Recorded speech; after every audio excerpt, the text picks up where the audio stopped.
In today's video, I'm going to teach you how to use Yoast SEO with Elementor. We'll be working inside WordPress and looking at how to access and use Yoast SEO tools while editing a page or post with Elementor.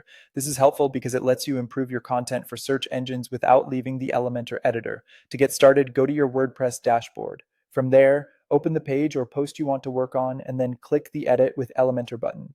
This will launch the Elementor editor where you can design your page and manage its SEO settings in the same workspace. Once Elementor finishes loading, you can access your Yoast SEO settings in one of two ways. The first option is to click the hamburger menu, which is the icon with three horizontal lines in the top left corner of the editor. When that menu opens, select Yoast SEO. This will bring up the Yoast panel so you can start reviewing and updating your optimization settings. The second option is to use the gear icon in the bottom left corner. This opens page settings.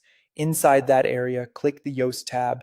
This gives you another path to the same SEO tools, so you can use whichever method feels more convenient while you're editing. Inside the Yoast SEO sidebar, you'll find the same set of tools that are available in the standard WordPress block editor. That means if you're already familiar with Yoast in the regular editor, the experience here will feel very similar. You don't need to learn a completely new system just because you're using Elementor. The main tools you'll see include focus key phrase, SEO analysis, readability analysis, and Google Preview. The focus key phrase is where you define the main search term you want the page to rank for. Once you enter that, Yoast uses it to evaluate how well your content is optimized. The SEO analysis gives you feedback on areas that may need improvement, such as keyword usage and other on-page elements. The readability analysis helps make sure your content is clear and easy for visitors to read, which is important for user experience.